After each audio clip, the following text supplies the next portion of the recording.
Welcome back everyone. इस video में discuss करेंगे फिनेरिया की वेजिटेटिव रिप्रोडक्शन के बारे में। फिनेरिया के अंदर हमने लास्ट वीडियोस में डिस्कस कर लिया है उसका इंटरनल स्ट्रक्चर, उसका एक्सटर्नल स्ट्रक्चर कैसा होता है। एंड उन वीडियोस के लिंक आपको डिस्क्रिप्शन में मिल जाएंगे, वहां से वीडियो देख सकते हैं। एंड वीडियोस अगर हेल्पफुल लगती है तो लाइक कीजिए, शेयर कीजिए अपने फ्रेंड्स के साथ, एंड चैनल को सब्सक्राइब कर लीजिए। तो स्टार्ट करते हैं, वेजिटेटिव रिप्रोडक्शन कैसे होती है फिनेरिया के अंदर। तो ये जो है ये कुछ मेथड्स के थ्रू होती है। या तो फ्रेगमेंटेशन हो सकता है प्राइमरी प्रोटोनिमा का। अब ये जो फ्नेरिया होता है, फ्नेरिया को क्या बोला जाता है, कॉमन इनको मोसिस बोला जाता है, फिर मोस बोला जाता है। एंड मोस के अंदर एक स्टेज आती है जिसको प्रोटोनिमा बोला जाता है। उस प्रोटोनिमा की फ्रेगमेंटेशन से वेजिटेटिव रिप्रोडक्शन हो सकती है।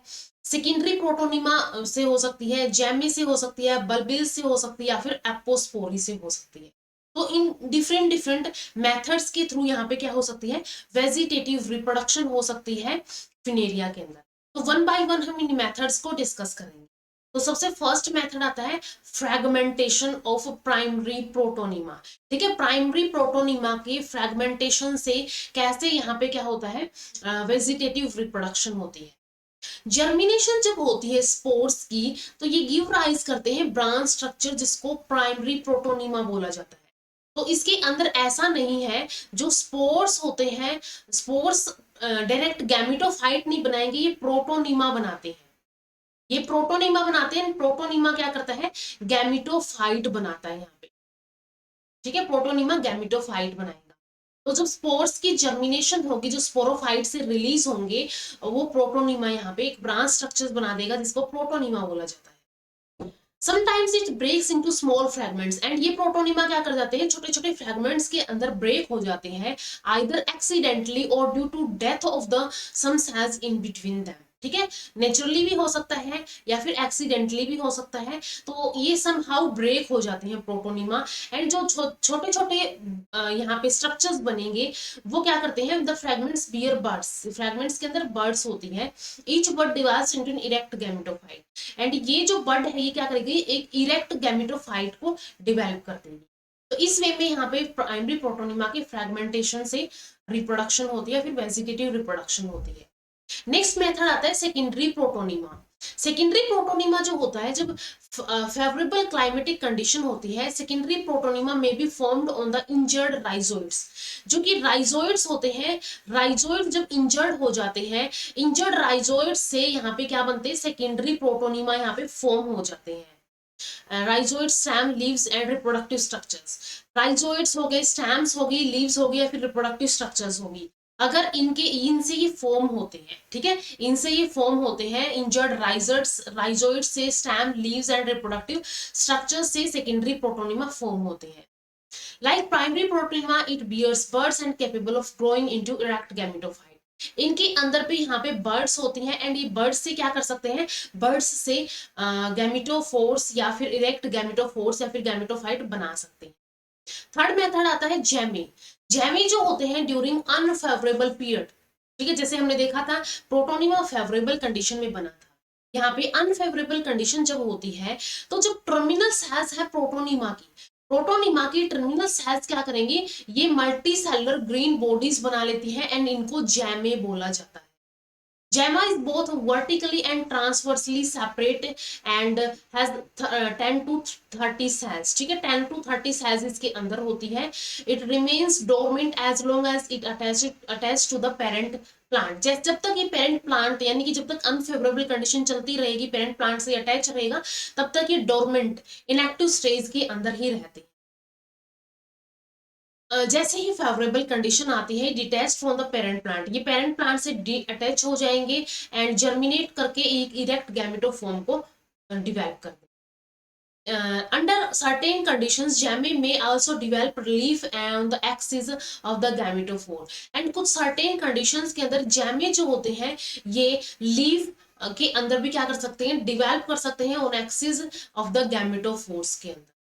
बल्बीज क्या होते हैं, ये वाले स्ट्रक्चर्स क्या होते हैं, बल्बीज होते हैं। ये जो यहाँ पे स्ट्रक्चर्स है, ये वाले बल्बीज होते हैं। ये स्ट्रक्चर जो है सिमिलर होते हैं जैमे के अंदर, इन फॉर्म एंड बिहेवियर के अंदर। but they develop on rhizoids and also divide of the chloroplast. लेकिन ये develop होते हैं rhizoids के ऊपर and ये डिवॉइड होते हैं chloroplast के. The bulbs grow into new plant when detached from the parent plant. And जैसे ही ये parent plant से detach होंगे, ये क्या करेंगे, एक new plant जो है, एक new plant ये form कर देंगे, फिर grow कर देंगे. Last one is the apospory. Apospory के अंदर क्या होता है, development of the gametophyte from the sporophyte without the formation of spores is known as apospory.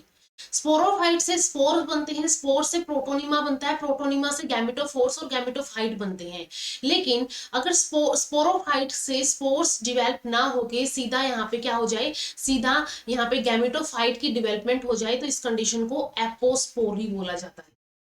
Any specialized trial cells of the sporophyte may form protonema. ठीक है, कोई भी यहाँ पे अनस्पेशलाइज्ड स्ट्राइल सेल क्या करेगी, प्रोटोनिमा को फॉर्म कर देगी, which in turn give rise to gametophore, जो क्या करेगा, गैमेटोफोर को गिव राइज करेगा. तो सबसे पहले यहाँ पे क्या था, सबसे पहले यहाँ पे स्पोरोफाइट था. स्पोरोफाइट ने क्या किया, प्रोटोनिमा फॉर्म किया. प्रोटोनिमा से यहाँ पे, ठीक है, अब तक यहाँ पे जो है प्रोटोनिमा यहाँ पे फॉर्म हो गया एंड ये प्रोटोनिमा क्या करेगा, यंग गैमेटोफोर बनाएगा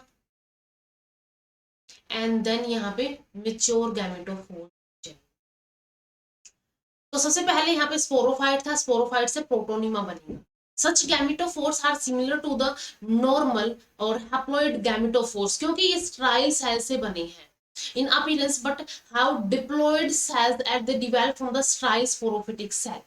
Like वहां पे फर्टाइल सेल्स तो हैप्लॉइड ही होती है, लेकिन जो स्ट्राइल सेल्स होती हैं उनके अंदर डिवीजन या फिर म्योटिक डिवीजन नहीं हुई होती है, जो हम स्पोरोफाइट के अंदर डिस्कस करेंगे. तो स्पोरोफाइट यहाँ पे क्या होती है, स्ट्राइल स्पोरोफिटिक सेल्स होती है जो कैसी होती है, डिप्लॉइड ही होती है. The gametes formed on those plants are also diploid. तो ऐसे plants के ऊपर जो एपोस्पोरी से पैदा हुई है, उनके अंदर डिप्लॉइड गैमेट्स ही फॉर्म होंगे and fusion of these gametes result in the formation of 4n zygote. And यहाँ पे एक 4n जाइगोट यहाँ पे फॉर्म हो जाता है इनकी फ्यूजन की वजह से. Sporophyte developed from such zygotes do not have the capability to form spores and are sterile. And ऐसे टाइप के स्पोरोफाइट जो कि ऐसे टाइप के जाइगोट से डिवेल्प हुए हैं, जो कि स्ट्राइल स्पोरोफाइट की सेल से डिवेल्प हुए थे, इनके पास स्पोर फॉर्म करने की कैपेसिटी नहीं होती है एंड ये स्ट्राइल होते हैं. तो स्पोरोफाइट था, स्पोरोफाइट से प्रोटोनिमा बना एंड स्पोरोफाइट के अंदर भी जो इसकी स्ट्राइल सेल्स होती है उनसे ये प्रोटोनिमा बनता है. Then young gametophyte and then mature gametophyte. And लेकिन यहाँ पे स्पोरोफाइट जो इन जाइगोट से, यानी कि ऐसे टाइप के जाइगोट से जो स्पोरोफाइट डिवेल्प होता है वो स्ट्राइल होता है और उसके अंदर जो do not have capability to form spores, spores form करने की कैपेबिलिटी भी नहीं होती क्योंकि वो स्ट्राइल होते हैं. तो ये डिफरेंट मेथड्स वेजिटेटिव रिप्रोडक्शन के यहाँ तक हमने डिस्कस कर लिए हैं. नेक्स्ट वीडियो में हम डिस्कस करेंगे सेक्सुअल रिप्रोडक्शन के बारे में कि कैसे एंथ्रीडियम की डेवलपमेंट होती है, कैसे आर्किगोनियम की डेवलपमेंट होती है, देन स्पोरोफाइट की डेवलपमेंट होती है. तो ये हम अपकमिंग वीडियोस के अंदर डिस्कस करेंगे. तो मिलते हैं नेक्स्ट वीडियो के अंदर. वीडियो अगर हेल्पफुल लगी हो तो लाइक कीजिए, शेयर कीजिए अपने फ्रेंड्स के साथ, इन चैनल को सब्सक्राइब कर लीजिए. Thank you so much.